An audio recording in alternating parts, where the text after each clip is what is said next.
réchauffe mon cœur, cette flamme en moi brûle mes malheurs. Je sens qu'elle est là, sa douce lueur. Brille en moi, brille en moi, brille en moi. La victoire de Gédéon sur les Madianites.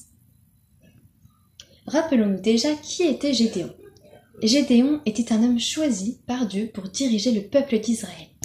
Il était issu d'une famille très pauvre, et c'était aussi le plus petit de la famille. Mais qui étaient les Madianites? Les Madianites étaient un peuple qui a attaqué Israël pendant 7 années, et c'était surtout un peuple très cruel. Alors bien évidemment, pour partir au combat, on a besoin de choisir des hommes pour partir combattre. Alors, l'Éternel a décidé de faire un tri dans tout le peuple d'Israël. Il a commencé par faire un premier tri, et alors il restait 10 000 hommes. Mais Dieu il s'est dit non, c'est encore trop nombreux, alors on va faire un deuxième tri. Et parmi ces 10 000 hommes, il en a choisi seulement 300. 300, alors qu'il est dit dans la Bible que le peuple de Madian était un peuple répandu comme une multitude de sauterelles. Donc ils étaient très nombreux, mais vraiment très nombreux. Alors Gédéon, il aurait pu se dire mais que c'était bizarre ce que Dieu lui demandait, et puis pourquoi alors choisir que 300 hommes pour combattre autant d'hommes? Mais Gédéon a obéi aux consignes que Dieu lui avait données.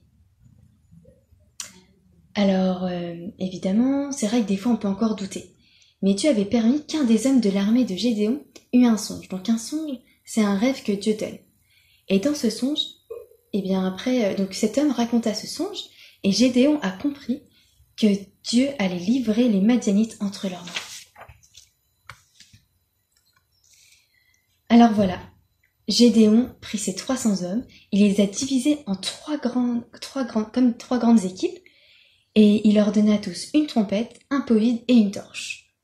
Et donc ils partirent au combat, et Gédéon leur dit « Vous regarderez de l'autre côté de la montagne, et vous ferez comme moi. Donc si je sonne de la trompette, vous sonnez de la trompette. » Et alors, qu'est-ce qui s'est passé? Le peuple de Madian s'enfuit, et donc c'était la victoire pour le peuple d'Israël. Et donc ce qu'il faut retenir, c'est que Gédéon avait compris que pour servir Dieu efficacement, il fallait être attentif et observer tout ce que Dieu demandait, même quand cela peut paraître étrange.